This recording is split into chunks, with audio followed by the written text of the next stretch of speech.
द्वारिका एक ऐसी प्राचीन नगरी है जिसे कभी श्री कृष्ण भगवान ने बसाया था। हिंदू धर्म में द्वारिका को 7 सबसे प्राचीन नगरों में से एक नगर माना जाता है। कुछ लोग द्वारिका को द्वारावती, कुशस्थली, अनर्तक, ओखा मंडल, गोमती द्वारिका, चक्रदीप, अंतरदीप, वाणी दुर्ग के नाम से भी जाने जाते थे। इस शहर के चारों ओर कई लंबी दीवारें और द्वार थे। कई द्वार होने की वजह से इसका नाम द्वारिका रखा गया। आखिर ऐसा क्या हुआ? श्री कृष्ण की मृत्यु के बाद यह पूरी नगरी समुद्र में डूब गई। आज की वीडियो में हम यही जानेंगे कि द्वारिका नगरी कब, क्यों और कैसे समुद्र में डूब गई। चलो वीडियो को स्टार्ट करते हैं। द्वारिका नगरी, जो श्री कृष्ण की कर्म भूमि के नाम से जाना जाता है, महाभारत में वर्णित कथाओं के अनुसार श्री कृष्ण ने जब कंस का वध किया था, तब जरासंध ने श्री कृष्ण और यदुवंशियों का नाश करने की ठान ली थी। धीरे धीरे जरासंध के अत्याचार बहुत ज्यादा बढ़ने लग गए, इसलिए श्री कृष्ण ने यादवों की सुरक्षा के लिए मथुरा छोड़ने का निर्णय लिया। मथुरा से निकलने के बाद श्री कृष्ण ने एक ऐसे विशाल नगर की स्थापना की जिसका नाम द्वारिका नगरी था। कहते हैं कि श्री कृष्ण अपने कुल बंधुओं के साथ बड़े आराम से रहने लगे। समय बीतता गया।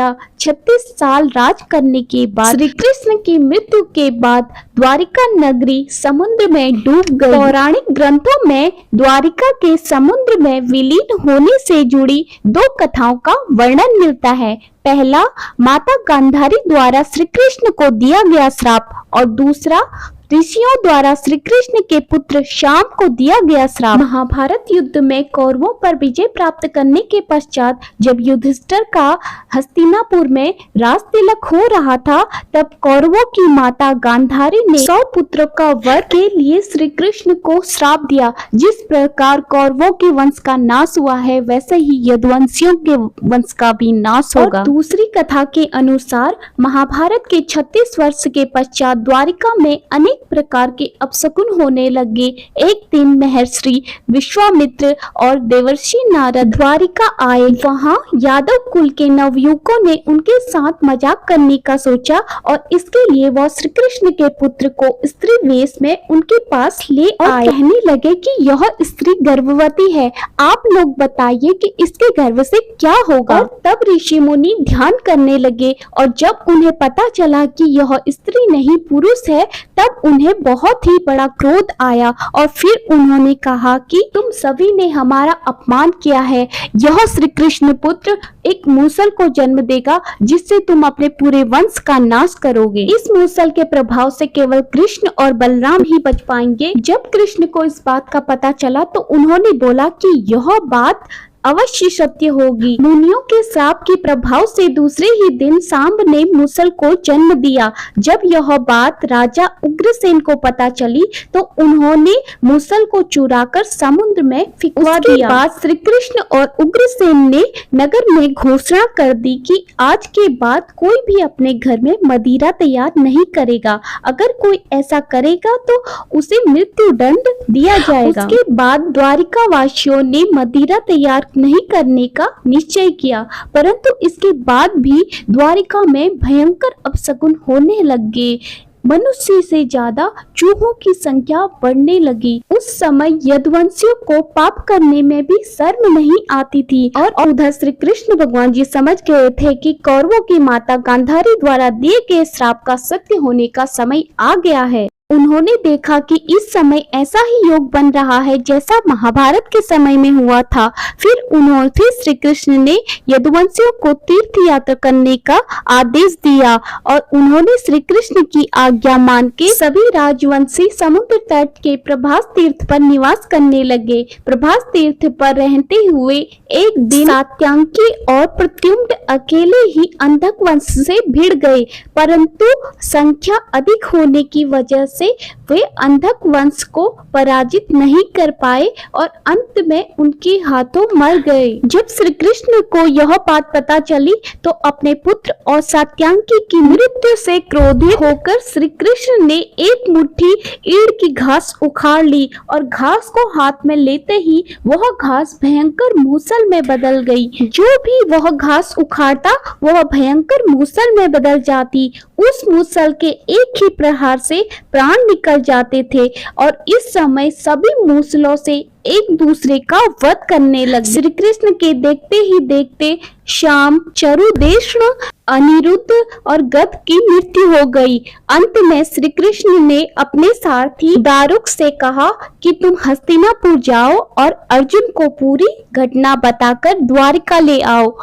दारुक ने ऐसा ही किया। इसके बाद श्री कृष्ण ने बलराम को उसी स्थान पर रहने को कहकर द्वारिका लौट गए। फिर श्री कृष्ण ने पूरी घटना अपने पिता को बताई। यदुवंशियों के संहार के बाद उन्हें भी बहुत ही दुख हुआ और श्री कृष्ण ने वासुदेव जी से कहा कि जब तक अर्जुन न आए आप स्त्रियों की रक्षा करें। यह कहकर श्री कृष्ण बलराम से मिलने चल पड़े। उन्होंने देखा कि बलराम वन में समाधि में लीन है। देखते ही देखते बलराम शेषनाग में परिवर्तित हो गए और श्री कृष्ण की आज्ञा पाकर वैकुंठ धाम वापस लौट गए। बलराम के देह त्यागने के बाद श्री कृष्ण वन में घूमने लगे और एक स्थान पर बैठ गए और गांधारी द्वारा दिए गए श्राप के बारे में विचार करने लगे। देह त्यागने की इच्छा से श्री कृष्ण ने अपनी इंद्रियों को संयमित किया और महायोग की अवस्था में पृथ्वी पर लेट गए। जिस समय श्री कृष्ण समाधि में लीन थे उसी समय जरा नाम का एक शिकारी हिरण के शिकार के उद्देश्य से वहां आ गया और हिरण समझकर दूर से ही श्री कृष्ण पर बाण चला दिया। जब उसने देखा कि भगवान श्री कृष्ण योग में हैं, तो उसे अपनी भूल का पश्चाताप हुआ। तब श्री कृष्ण ने उसे आश्वासन दिया और परम धाम को चले गए। और इधर दारुक ने हस्तिनापुर पहुंचकर यदुवंशियों के संहार की पूरी घटना पांडवों को बता दी। यह सुनकर पांडवों को बहुत दुख हुआ और अर्जुन तुरंत ही अपने मामा वासुदेव से मिलने द्वारिका चले गए। अर्जुन जब द्वारिका पहुंचे श्री कृष्ण की रानियां उन्हें देखकर रोने लगी और श्री कृष्ण को याद करने लगे। और जब अर्जुन वासुदेव जी से मिले तो वासुदेव जी ने श्री कृष्ण के संदेश सुनाते हुए कहा कि द्वारिका बहुत जल्द ही डूबने वाली है, अतः तुम सभी नगरवासियों को अपने साथ ले जाओ। उसके बाद अर्जुन ने सभी नगरवासियों को अपने साथ ले गए और उनके जाते ही पूरी नगरी समुद्र में डूब गई।